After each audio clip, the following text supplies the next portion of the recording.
And welcome back. One thing I noticed from the previous video is in my constants file, I should make sure that my variable and my strings are the same. So just adding an underscore over here. All right. So let's talk about the next part, which is using the other method that comes with React Redux, which is connect. Now, this connect function is optimized in order for us to avoid using something called store.subscribe. So if you remember when we console.logged the store in our app.js, we had a few functions, including the getState function that we logged. Now, there's also a .subscribe function, which subscribes any component that is interested to be aware of Redux and listen to any changes. But that's a little tedious, and connect simplifies the process by simply saying, use the connect function, and with that, we're going to make the component Redux aware.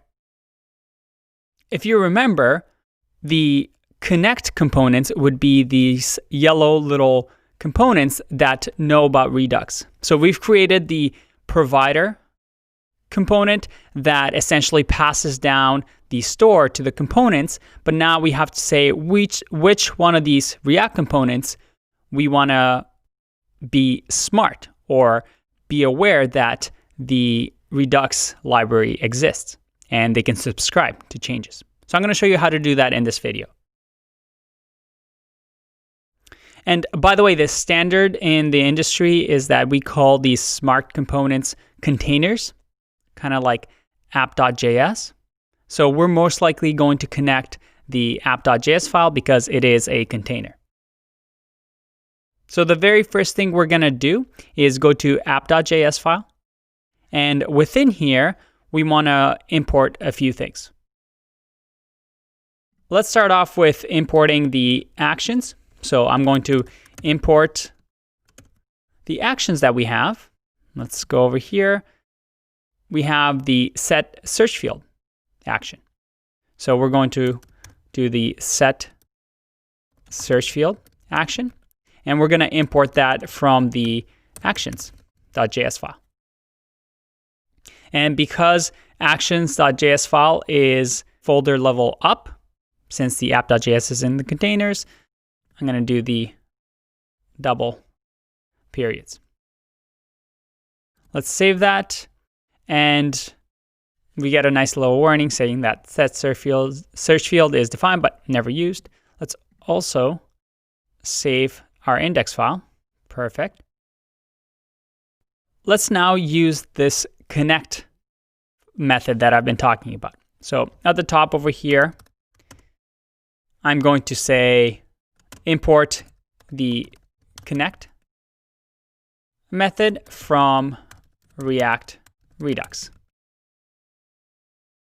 And this connect method, the way it works, and again, you just have to get used to it, is at the very bottom where we do export default, we're going to say connect is going to be a function, and then another brackets around app. Now, this syntax might look a little bit confusing. And connect is something we call higher order function.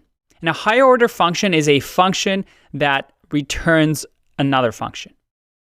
So connect is going to run, and whatever connect does inside of this function is going to return another function.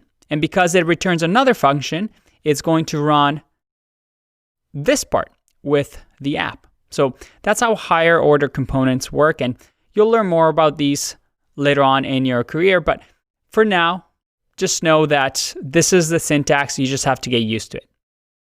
And let's just add a new line so we can see it better here. Now, within here, connect accepts two parameters, which again are standard. I can name them whatever I want, but we're just following the Redux standards, which the first one is map state to props, and the second one is map dispatch to props.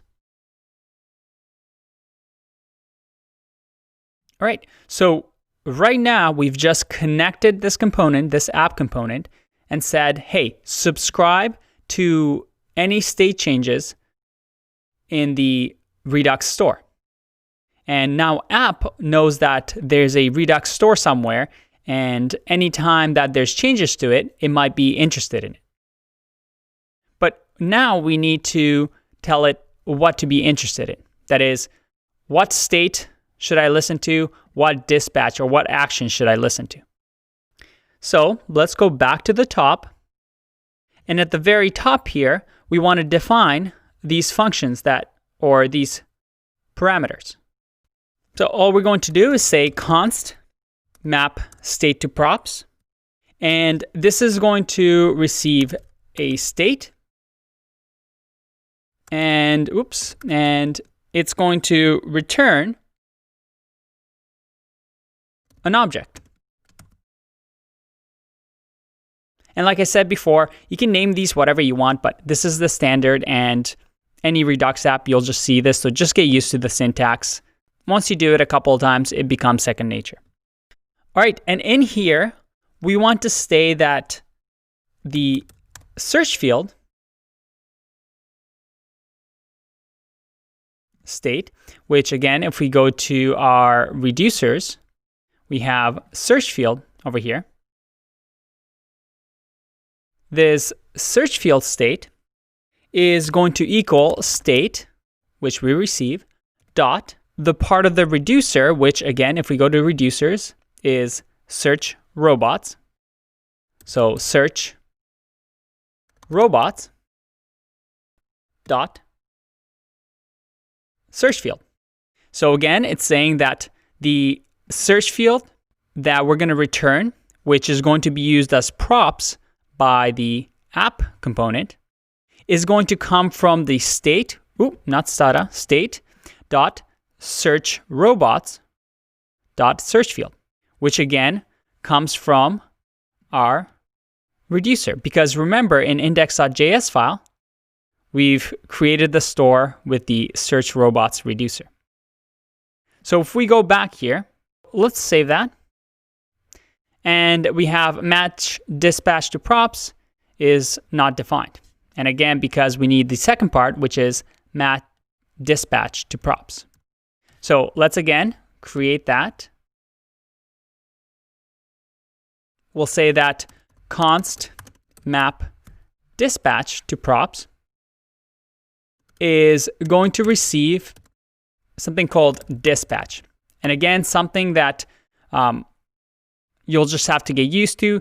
Dispatch, if you remember in our discussion about Flux, is what triggers the action. So an action is just an object that we've created, again, if you remember. But in order to send this action, we need something called dispatch, so it gets dispatched into the reducer.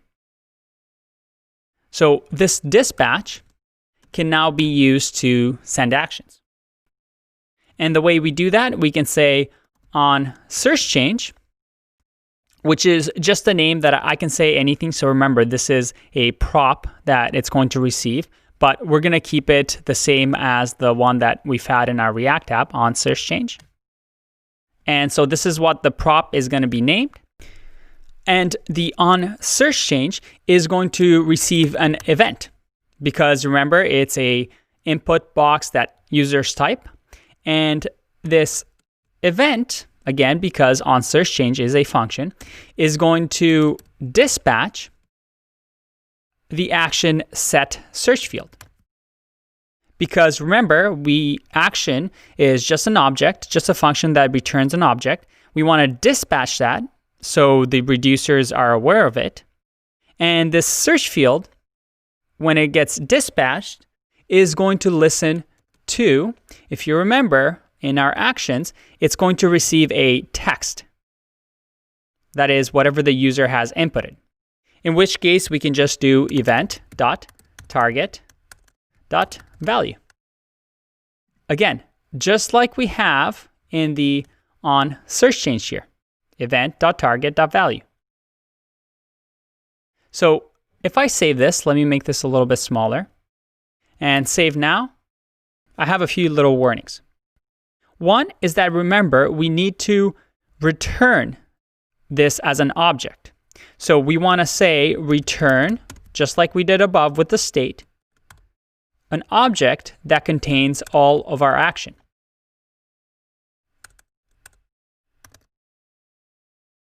Again, map state to props is tell me what piece of state I need to listen to and send down as props. And map dispatch to props says, hey, tell me what props I should listen to that are actions that need to get dispatched. All right, everything is working. We're not getting any errors over here. And remember now that down here in the connect, we know what map state to props is, map dispatch to props is, and connect is going to run the first part of the function and say, okay, I'm listening to this part of the state and I'm interested in these actions. And then it's going to give those props to the app. Here's the exciting part. Because remember, I said Redux can replace your state in your app. I can technically now remove the search field from this .state from the app. And I can also remove on search change because again, that's coming down as props. We don't need to declare it as a method of app. So I can delete that now. And then down here, I'm not interested in this .state search field anymore. I can remove that because now it's coming down as props. So instead, I can say const search field with capital F comes from this .props. And finally, the on search change doesn't come from this on search change, which was a method of the app. It comes from the props. So again, I can say on search change and remove the this. Let's save that. And again, I'll get an error saying that search field is not defined because remember, with our Redux state, we changed the search field to have capital F. So if I change that so it understands that that's what we're interested in, everything is working. Now, here's a little gotcha. Right now, because in our index.js file, we only have one reducer, we're creating the store from this. If we go back to app.js, state actually only has one field, and that is search field. So we would have to do something like this in order for it to work. Now, we're going to get back to this point because once we start adding more piece of state and more reducers, we're going to have to get state from each piece that we're interested in. But for now, we're going to get back to that. We're just going to say state.searchField because if you remember in console.log store.getState, we just had the search field. So let's save that and go back. All right, nothing in the console, that's good. The moment of truth. If I type something here, look at that, everything is working. Despite the fact that we no longer have the state for the search field in here or the method. Instead, everything is going through Redux. And just to test that theory, if I go in here into my set search field, and instead of having these automatic return, I'm going to say console.log text, and I'm going to return from here the object. So we're just going to console log to see if the action is coming through. I save and go back. Let's open up the console, and look at that. Everything I type is being sent through the action. And another cool part is if I go to the reducer, and again, I test everything out and I say console.log.action.type. I save this and go back.